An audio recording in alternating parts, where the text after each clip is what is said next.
They thought he was a helpless drifter, an easy target for a cruel viral prank. When three trust fund teenagers violently attacked a quiet man's German shepherd, they laughed and drove away in their luxury SUV. They didn't know the dog was a decorated canine and its owner, a lethal Navy SEAL captain.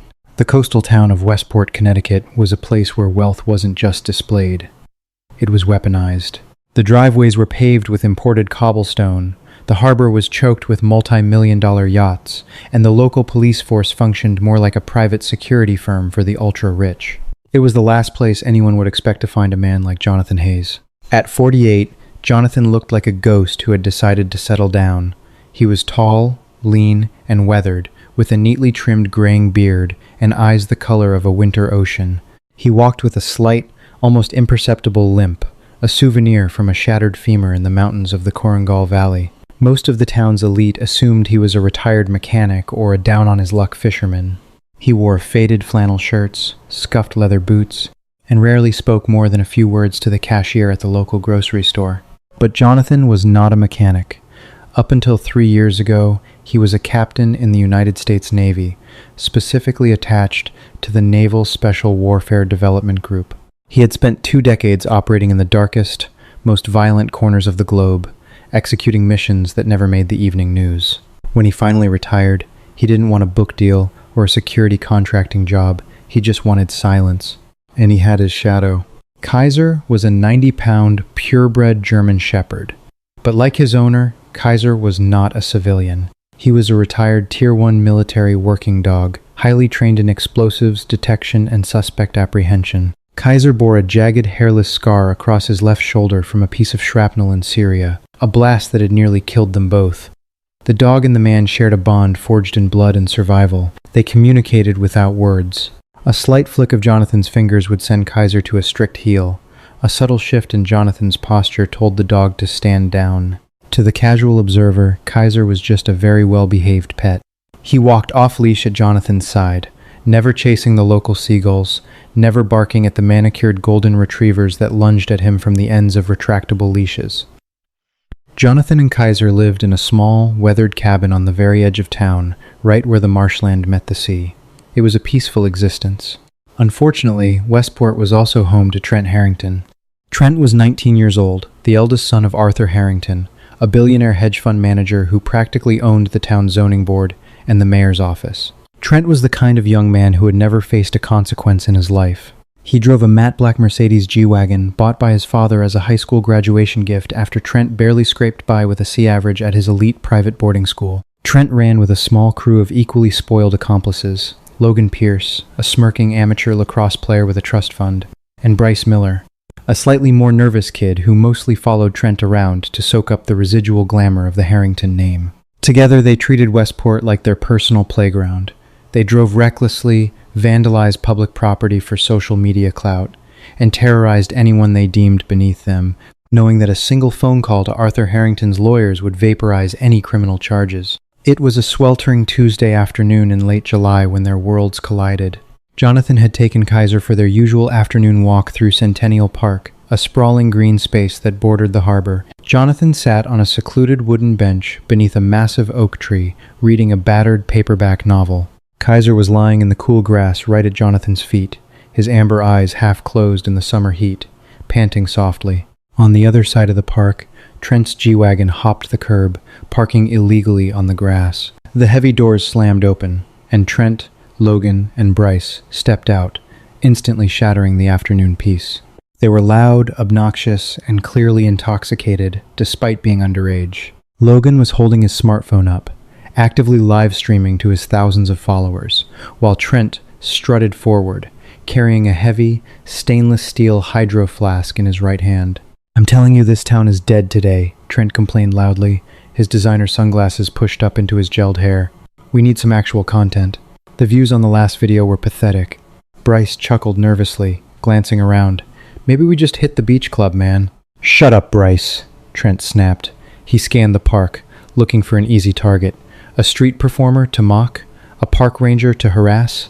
Then his eyes landed on the sprawling oak tree. He saw the faded flannel shirt of the man on the bench. He saw the large, scarred German shepherd resting in the grass. Trent's lips curled into a malicious smile. Look at this. Local trash. Guy thinks he owns the park. Logan panned the camera phone toward Jonathan. What's the play, bro? We wake the dog up, Trent said, tossing the heavy steel water bottle from his right hand to his left. Let's see if the mutt's got any fight in him. As the three teenagers swaggered across the manicured lawn toward the oak tree, Jonathan Hayes didn't look up from his book. He had heard them the moment they slammed their car doors. He had tracked their approach by the crunch of their designer sneakers on the grass and the obnoxious volume of their voices. Kaiser's ears twitched. The German shepherd didn't growl, but his massive head lifted off his paws. He looked up at Jonathan, waiting for a command. Jonathan gave a barely perceptible downward nod. Stay. Kaiser lowered his head again, though his muscles were now coiled with tension. Hey, old man, Trent barked, stopping about 10 feet away from the bench. Jonathan slowly turned the page of his book. He didn't answer. Logan snickered, keeping the phone camera locked on the scene. I think he's deaf, Trent. Or just stupid. Hey, hobo. Trent stepped closer, now just a few feet away from Kaiser. Leash your ugly dog. This is a public park. I feel threatened. Jonathan calmly marked his page, closed the book, and set it on his lap. He looked up. His face was entirely devoid of emotion, a blank, stoic mask that had terrified hardened insurgents halfway across the world. The dog is under control, Jonathan said, his voice quiet, gravelly, and steady. I suggest you walk away and enjoy your afternoon. Trent scoffed, glancing back at Logan's camera to make sure he was still the star of the show. You suggest I walk away? Do you know who my dad is, you piece of trash? I can have you thrown off this property in 5 minutes. I don't care who your father is, Jonathan replied evenly. Step back from the dog. Trent felt a flush of anger. He wasn't used to being defied, especially not by someone wearing boots that looked like they belonged in a thrift store. He wanted a reaction. He wanted the dog to bark and lunge so he could play the victim on camera and get the old man arrested. Or what? Trent challenged, taking another step forward, bringing his foot dangerously close to Kaiser's snout. What are you gonna do? What's this stupid mutt gonna do? Bryce, standing a few paces back, suddenly felt a cold shiver run down his spine. There was something deeply unsettling about the man on the bench. Normal people got angry, or scared, or defensive. This man was perfectly still. It was the stillness of a predator waiting for the prey to make a fatal error. Hey, Trent, Bryce muttered. Maybe we should just go. Shut up, Bryce, Trent yelled. He looked down at the German shepherd. Stupid, ugly mutt. Without warning, Trent pulled his leg back and kicked out, aiming his heavy sneaker directly at Kaiser's ribs. He didn't connect. With lightning speed, Kaiser rolled backward, dodging the blow. But the dog didn't retreat. Trained to neutralize threats, Kaiser let out a thunderous, terrifying bark, snapping his jaws inches from Trent's shin as a warning. Trent yelped, stumbling backward and dropping his sunglasses. His face flushed scarlet with humiliation as Logan burst out laughing behind the camera. He almost got you, bro, Logan cackled. Furious, embarrassed, and fueled by entitlement, Trent lost his mind. He gripped his heavy, stainless steel hydro flask. It was full of water, weighing nearly 3 pounds. Before Jonathan could issue a vocal command, Trent stepped forward and swung the heavy metal bottle with all his might, aiming directly for the dog's head. The steel connected with a sickening crack against the side of Kaiser's skull. The massive dog let out a sharp, agonizing yelp, collapsing sideways into the grass. Blood instantly began to pool around Kaiser's left ear, matting the tan fur. The dog whimpered, trying to stand, but his legs wobbled wildly. Yeah! How do you like that, you stupid Trent? Started to shout. He never finished the sentence. In a fraction of a second, the quiet, limping old man vanished. Jonathan Hayes exploded from the bench with terrifying speed. His right hand shot out like a piston, his iron grip closing entirely around Trent's throat. The forward momentum lifted the 19-year-old completely off his feet. Trent's eyes bulged in shock and terror as his airway was instantly crushed. He dropped the steel bottle into the grass. He clawed frantically at Jonathan's wrist, but it felt like trying to bend solid granite. Jonathan slammed Trent backward against the thick trunk of the oak tree. The impact knocked the remaining breath from the boy's lungs. Jonathan leaned in, his face inches from Trent's. The man's eyes were no longer calm. They were dark, violent, and devoid of mercy. Logan! Bryce screamed, dropping backward. Logan dropped his phone, the live stream tumbling into the dirt. If you ever, Jonathan whispered, his voice a razor-sharp hiss that cut straight into Trent's soul. "Touch my dog again. I will take you apart piece by piece, and I will scatter you in the ocean. Do you understand me?" Trent couldn't speak. He was turning purple. He could only manage a frantic, pathetic nod, tears of pure terror spilling down his cheeks. Jonathan held him for 1 second longer, letting the absolute certainty of death sink into the boy's mind. Then, with a look of utter disgust, Jonathan opened his hand. Trent collapsed to the grass, gasping and retching, clutching his bruised throat. Jonathan immediately turned his back on the teenagers. He dropped to his knees in the dirt beside Kaiser. The German shepherd was panting heavily, blood dripping from his ear. Jonathan carefully ran his skilled hands over the dog's skull, checking for a depressed fracture. "Easy, buddy." "Hold still, operator," Jonathan murmured, pulling a clean handkerchief from his pocket and applying pressure to the wound. Behind him, Trent scrambled to his feet, coughing violently. His fear was already rapidly transforming back into toxic, humiliated rage. Logan and Bryce rushed forward to help him, dragging him toward the Mercedes. "You're dead," Trent rasped, pointing a shaking finger at Jonathan's back. "You hear me? You're a dead man. My dad is going to destroy you. I'm going to have that vicious animal put down." Jonathan didn't look back. He kept the pressure on Kaiser's head. The teenagers piled into the G-Wagon. The engine roared, tires tearing up the park grass as they sped away, leaving Jonathan alone under the oak tree. Jonathan held the bloody cloth to Kaiser's head. The dog licked Jonathan's wrist, whimpering softly. Jonathan looked down at the blood on his hands, then stared at the deep tire tracks left in the grass by the fleeing Mercedes. He had wanted a quiet life. He had tried to leave the violence behind. But as Jonathan pulled a burner cell phone from his jacket pocket and dialed a number he hadn't used in 3 years, the mayor, the police, and the billionaire Arthur Harrington had no idea what was about to descend upon their sleepy, privileged town. They had just declared war on the wrong man. The Harrington estate sat on a sprawling 20-acre bluff overlooking Long Island Sound. It was a fortress of wrought iron, imported Italian marble, and generational arrogance. Inside the mahogany-paneled study, Arthur Harrington slammed his crystal tumbler onto his desk, the expensive amber liquid splashing over the rim. "He did what to you?"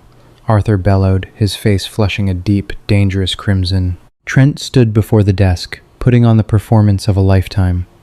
His throat was wrapped in a silk scarf to highlight the angry purple bruising blooming across his windpipe. He had strategically applied a few drops of water to his face to simulate tears. "I was just walking through the park, Dad," Trent lied seamlessly, his voice a raspy, pitiful whisper. "Logan and Bryce were with me. This crazy homeless guy had his vicious dog off the leash. The thing just lunged at me, completely unprovoked. I tried to push it away with my water bottle, and the psycho attacked me. He choked me, Dad. He literally tried to murder me in broad daylight." Arthur's jaw tightened. He didn't just see an attack on his son, he saw an insult to his empire. In Westport, nobody breathed without Arthur Harrington's permission. "Did you get his name?" "No," Trent sniffled. "But he lives in that dumpy little shack out by the salt marshes. The guy with the limp." Arthur picked up his phone, dialing a number he knew by heart. It belonged to Chief Dale Lawson, the head of the Westport Police Department, a man whose mortgage, coincidentally, was heavily subsidized by a quiet consulting stipend from Harrington Investments. "Dale," Arthur said the moment the line connected, skipping any pleasantries. "We have a situation. A vagrant down by the salt marshes just assaulted my son and sicked a dangerous animal on him. I want the man in a cell, and I want that dog put down immediately. Do not make me call the mayor about this." "Consider it done, Mr. Harrington," Chief Lawson replied instantly. "I'll handle it personally." Across town, the salt marsh was shrouded in the early evening fog. Inside his weathered cabin, Jonathan Hayes sat perfectly still on the edge of a worn leather armchair. Kaiser lay on a thick orthopedic rug by the fireplace. Jonathan had already cleaned and sutured the laceration on the dog's skull using a field surgical kit he kept in his footlocker. The steel bottle had missed the orbital bone by a fraction of an inch, but the concussion was real. Kaiser's breathing was shallow, his amber eyes glazed with pain. Every time the dog whimpered, a cold, calculated fury settled deeper into Jonathan's chest. He had spent his entire adult life operating under strict rules of engagement, surviving the deadliest combat zones on Earth by maintaining absolute control over his emotions. But seeing his loyal partner, a dog who had sniffed out IEDs in Fallujah and saved countless American lives, struck down by a spoiled, arrogant child, broke a dam inside him. The burner phone rested on the small wooden coffee table. The call he had made in the park had been brief. He hadn't called the police. He knew how towns like this worked. He had called Admiral Thomas Reed at the Pentagon. Reed was not just a high-ranking officer. He was Jonathan's former commanding officer in the Joint Special Operations Command, JSOC, and he owed Jonathan his life. Suddenly, Kaiser's ears twitched. A low, rumbling growl vibrated in the dog's chest. Jonathan stood up, his posture shifting from a grieving owner to a vigilant operator. He heard the crunch of gravel outside, followed by the heavy slam of car doors. Blue and red lights pulsed through the thin curtains of the cabin.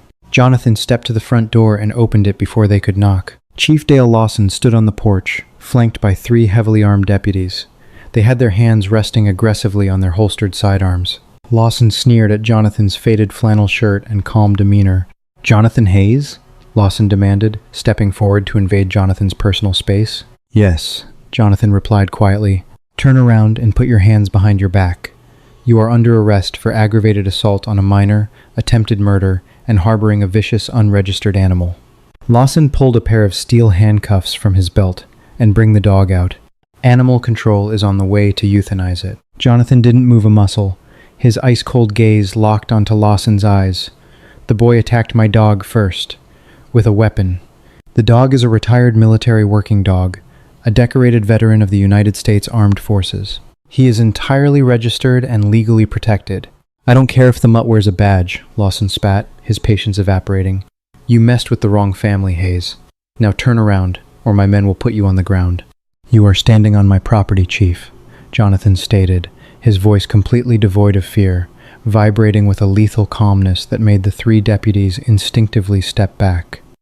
"I will comply with the arrest to avoid unnecessary violence. But if any of your men cross that threshold and touch my dog, I will consider it a hostile intrusion, and I will defend my home." Lawson laughed, a harsh, dismissive sound. "You're threatening me? You're a crippled old man. Cuff him, boys." 2 deputies grabbed Jonathan's arms. True to his word, Jonathan offered no physical resistance. He allowed the cold steel to click around his wrists, his face an unreadable mask. They shoved him roughly toward the back of a waiting cruiser. "Get the dog," Lawson ordered the remaining deputy, pointing toward the open cabin door.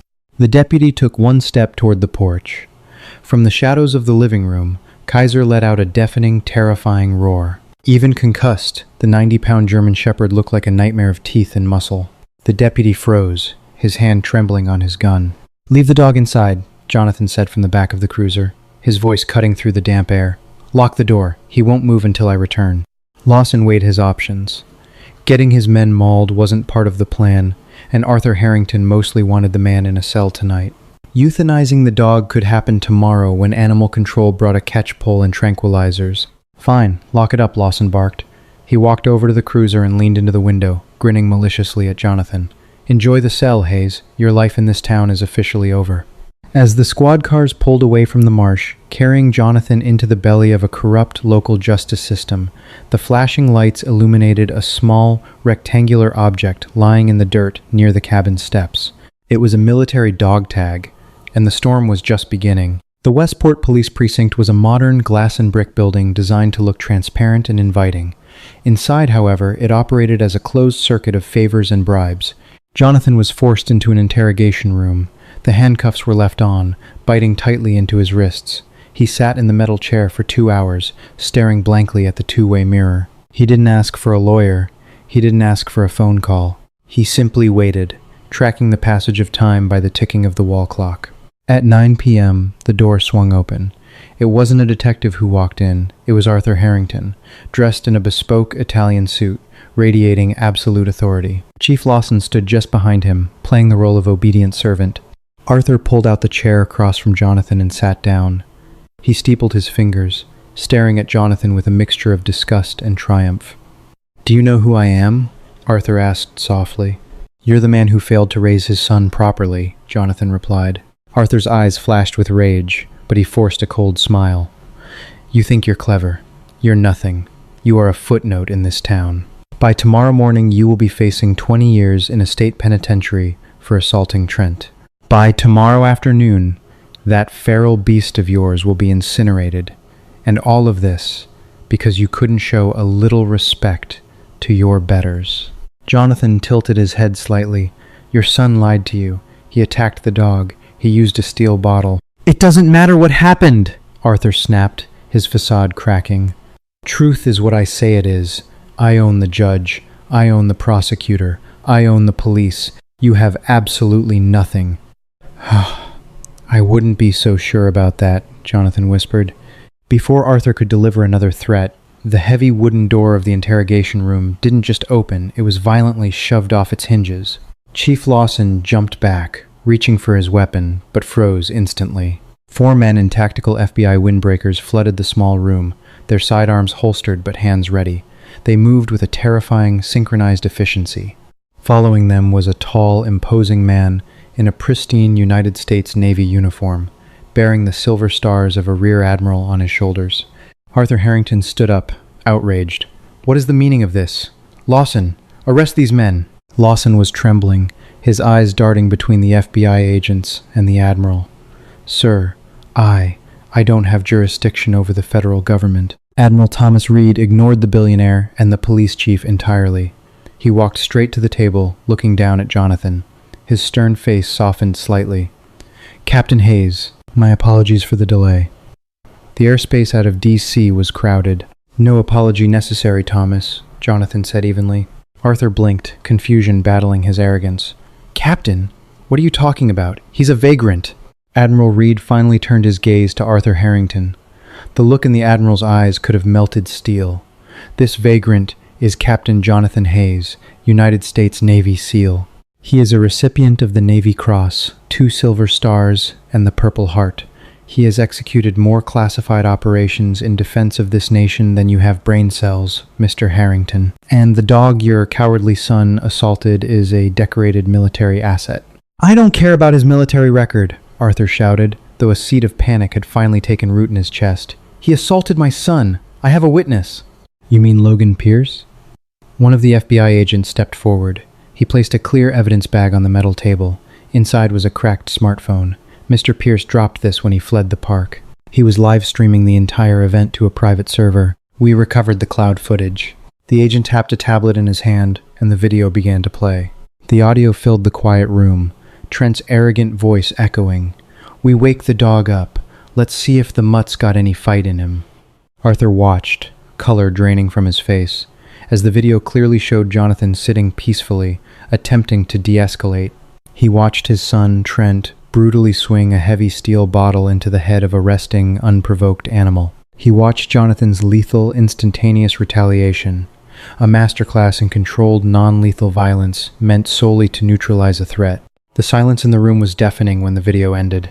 "Your son committed a federal felony under the PACT Act for malicious animal cruelty against a federally protected service animal," Admiral Reed stated coldly. "He also committed aggravated assault with a deadly weapon." Arthur swallowed hard. We can handle this quietly. A misunderstanding. I am a very powerful man, Admiral. I can write a check right now to whatever charity." "Save your money, Mr. Harrington," the FBI agent interrupted. "You're going to need it for lawyers. We executed a separate search warrant on your corporate offices 20 minutes ago." It turns out, when the Department of Defense decides to look into a man's background, they find all sorts of interesting things, like offshore shell companies, wire fraud, and bribery of local officials. Arthur stumbled backward, his knees hitting the chair. He looked at Chief Lawson for help, but Lawson was already stepping away, his own career flashing before his eyes as another FBI agent approached him with handcuffs. "Chief Dale Lawson," the agent said, "you are under arrest for corruption, deprivation of rights under color of law, and false imprisonment. Turn around." Arthur Harrington was hyperventilating, the illusion of his absolute power shattering into millions of irreparable pieces. He stared at the quiet man in the flannel shirt. Jonathan had not moved, had not gloated, had not raised his voice. Admiral Reed reached into his pocket, pulled out a small key, and unlocked the handcuffs binding Jonathan's wrists. "Let's go home, Captain," Reed said softly. "I have a military veterinarian waiting at your cabin. Kaiser is going to be just fine." Jonathan rubbed his bruised wrists. He stood up, towering over the broken billionaire. He didn't offer a final dramatic speech. Men like Jonathan Hayes didn't need words to make their point. He simply walked past Arthur Harrington, leaving the man to the destruction of his own making. 2 weeks later, the morning sun reflected off the calm waters of the Long Island Sound. The headlines in Westport had been completely dominated by the fall of the Harrington family. Trent Harrington was sitting in a county jail cell, denied bail, awaiting trial for animal cruelty and assault. Arthur Harrington's assets had been entirely frozen by the federal government pending a massive racketeering investigation. Chief Lawson had already pleaded guilty to corruption charges in a desperate bid for a reduced sentence. Down by the salt marsh, the air was crisp and peaceful. Jonathan Hayes walked slowly along the water's edge, his hands shoved deep into the pockets of his faded jacket. The limp was still there, a permanent reminder of the past, but his shoulders were relaxed. Walking perfectly at his side, off-leash, was Kaiser. The German shepherd's ear was neatly bandaged, but his stride was strong, and his amber eyes were bright and alert. A seagull swooped low over the water, squawking loudly. Kaiser's ears perked up, tracking the bird, but he didn't break his heel. Jonathan stopped, looking out over the endless expanse of the blue horizon. He reached down, gently scratching the thick fur behind Kaiser's right ear. The dog leaned into the touch, letting out a soft, contented sigh. They had fought their wars. They had survived the darkness. And for the first time in a very long time, as the ocean breeze swept across the silent marsh, both the man and the shadow were finally at peace. The truth has a way of surfacing, even in a town built on lies and wealth. When you cross the line, you face the consequences, and no amount of money can protect you from the weight of your own actions. If this story moved you and reminded you that justice and true loyalty will always prevail, hit that like button and subscribe for more powerful real-life dramas. Share this video with someone who needs a reminder to never underestimate anyone.